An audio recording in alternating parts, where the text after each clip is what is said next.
talk about the Sigma 10 to 20 millimeter wide angle lens.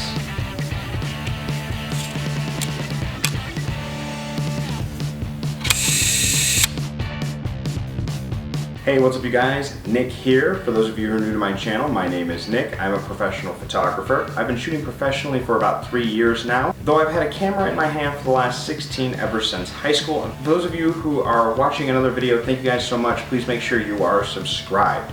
So, let's talk about this lens right here. Now this lens right here is a Sigma 10 to 20 millimeter ultra wide angle lens for the Nikon. This is a third-party lens, which means it's not manufactured by Nikon, but it has the bayonet mount, so it works on the Nikon cameras. So as you can tell, the crop is a little bit off, and the audio probably is not that great right this second, and that is because the camera's further out because we have a 35 millimeter lens on there. We generally shoot my videos with this here, and I wanted to give you guys a good idea of what the lens looked like before we go ahead and switch down. So the lens itself actually comes with a sunshade, and it is a very, very wide lens. Look at how big that lens is. It's huge.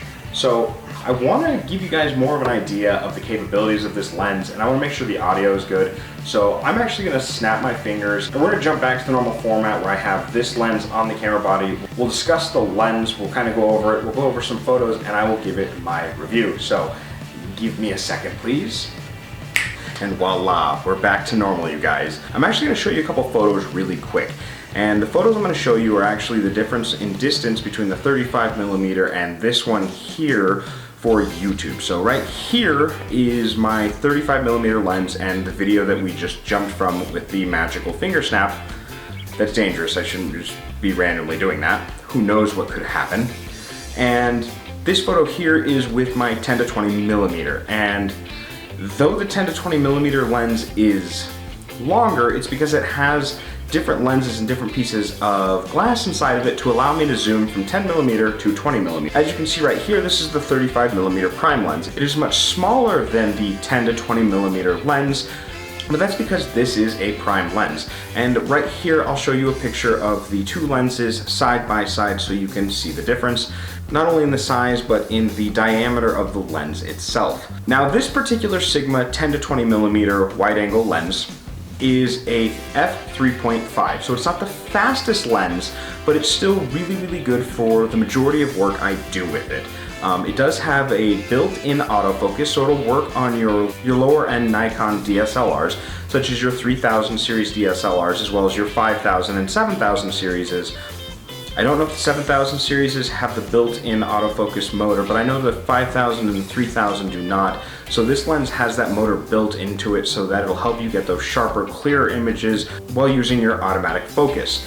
What's great about this lens is you can get it for the Nikon or the Canon. The price is exactly the same at $329 on Amazon, and I'll actually link that down below. I'll do a Nikon link and a Canon link, so no matter what you shoot, you can use this lens.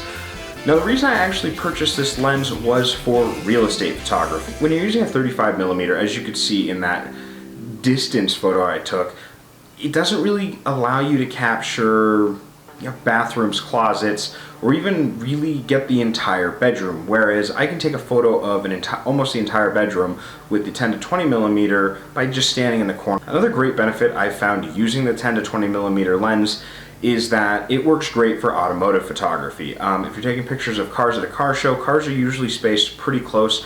So if you throw it into 10 to 15 millimeter, you can almost capture the entire car by being almost right on top of it. And I'm actually going to show some photos of an STI I did some photos for.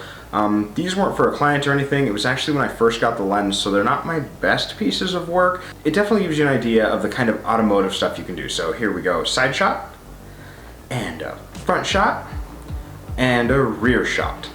Now, one of the things I mentioned about this lens is because it's a wide angle lens, you get a little bit of curvature around the edges when you are shooting with it. It's a good idea to crop your photo in a way where you can crop out the edges to get a more square look so it doesn't look really, really curvy or off, and the model looks okay, and so that whatever you're shooting looks okay. This lens right here is probably one of my favorite lenses to use when doing fashion photography. I'm gonna give an example right here. This is a shot of Coda. She is wearing one of the shirts that I designed actually. It's a picture of her vectored and thrown on a t-shirt. I'll put a link for that shirt down below if you guys are interested. That one actually seems to be really popular, and I don't really plug my Teespring all that often, so people are just randomly finding it, which is actually pretty cool. So we have that photo of Coda there wearing that shirt, and then we have this awesome photo of Holly. It is not the fire candlelight picture, but here's Holly on the couch. As you might have seen in some of my other videos, my studio isn't really that large.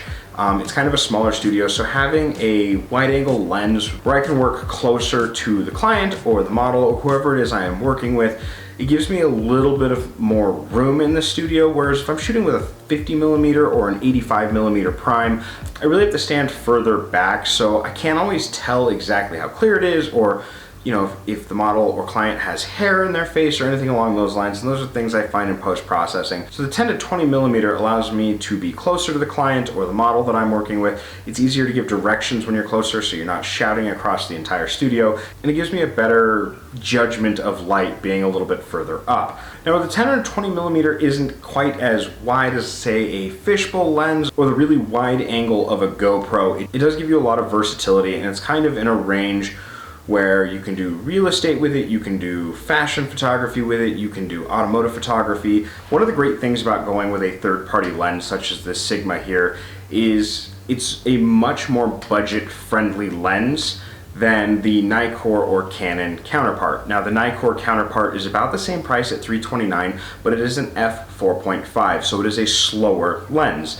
Whereas the f3.5 of the Sigma allows you to drop down even further of an f-stop, so you can get your bokeh effects easier, especially if you're using a crop frame camera. Faster lens so you can capture more light, and I explained that in our f-stop video right up here. The nicer Nikon 10 to 20mm is actually about $800, but it is an f1.8, so you're paying for a much faster lens. On the Canon side of things, their 10 to 18mm 4.5 lens is about $329 as well, but again, it is that 4.5 instead of an f3.5, so you're buying a slower lens, so you're getting a better deal with the Sigma. Now the Canon 10 to 20mm f3.5 is about $598, so the Sigma is definitely much more budget friendly than similar Nikon or Canon lenses. So the Sigma's 10 to 20mm is an extremely versatile lens. It allows you to do anything from any type of commercial photography such as automotive, fashion, or real estate, as well as it's wide enough for you to do some wonderful landscape photography. I haven't personally done a lot of landscape photography with it, but I have done some street photography with it. So with the street photography, I am able to really capture a huge scene. I actually kind of discussed this in the Nifty 50 is the X-Wing of lenses, and I will link that one right there. The wide angle lens allows you to capture a very large field even if you're really close up. As you can see, we have a pretty large field, and the camera's about 3.5 feet closer to me than it was with the 35mm, and we were only really getting this much. It wasn't a whole lot. Primarily I'm using a wide angle lens for automotive photography, so I have really good lighting. A lot of it's outside. You gotta hope the sun is cooperating. It's not always cooperative. And we discussed that in my F8 and B there video, which I will link right up there. So I'm gonna snap my fingers and we're gonna jump behind the camera, and I'll show you how much of a difference the 10 to 20mm swing really gets you. So I'm not in the chair right now, but I wanted to show you guys what I mean by a large field. So we're at 17mm now. Let's drop down to 10. At 10mm, you can see a whole lot more. Now if we go up to 20mm, we're zoomed in quite a bit more. Now I generally shoot my videos at 17mm. So you get a little bit of background, but you can still see me. It's not overwhelming, but it still looks really good. So I'm gonna snap my fingers and we'll be hopped up in front of the chair again.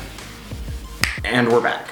So I definitely recommend the Sigma 10 to 20mm f3.5 wide angle lens for anyone just getting into photography, or even someone who's been into photography for a while but has been looking for a wide angle lens without spending a lot of money, especially if you don't know if it's something you're going to use a lot. If you're going to be using a lot, or if it's something that's gonna make it into your camera bag often enough to drop $500 to $800 on said lens. So overall, what is out of 10? Out of 10, how do I feel about this lens? For its price point, for its versatility, and for the amount of use it gets from me, between my YouTube videos, my cinematic videos like the Ice Castles video up here, and everything else I use it for.